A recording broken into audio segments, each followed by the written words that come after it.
मलाही असंच वाटतंय का 3-4 कंपन्यांचे जे काही एक्झिट पोल आले त्याच्यामध्ये 3 कंपन्या ज्या आहेत त्या ज्यांचा आपण नावाजलेला उल्लेख करता येईल.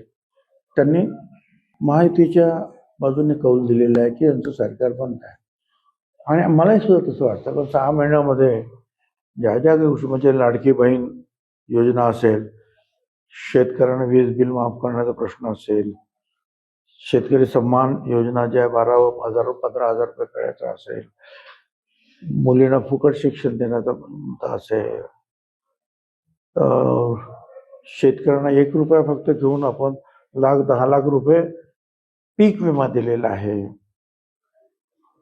अर्ध एसटीचं भाडं केलं महिलांचं आणि आपण सांगितलं सुद्धा की महिलांना आम्ही 1,500 रुपयाच्या ऐवजी आता 2,100 रुपये देऊ. अर्ध भाडं आहे ते पूर्ण भाडं माफ करू एसटीचं.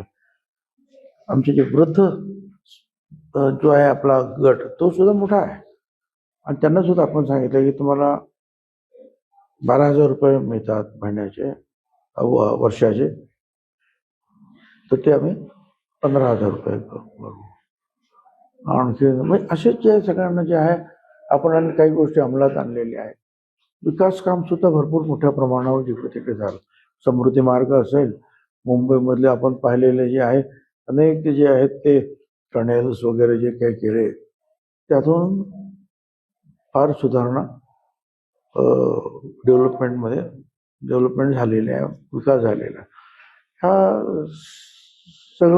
या सगळ्या गोष्टीचा विचार करून मागच्या 6 महिन्यापूर्वीचा जो काही महाराष्ट्रामध्ये लोकांचा कल होता तो आता बदललेला आहे.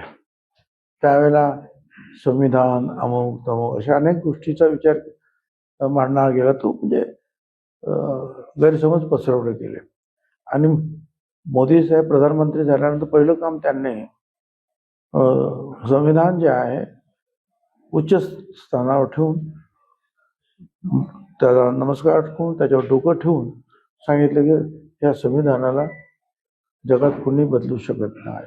एक विश्वास लोकांमध्ये निर्माण केला आणि त्याचा परिणाम असा झाला की जे काही मागच्या वेळेला जो काही फटका बसला किंवा महाराष्ट्रामध्ये घडलं तिथून महाराष्ट्र पुन्हा इथं मागे फिरला आणि महायुतीच्या पाठीमागे उभा राहतोय असं एक चित्र आहे.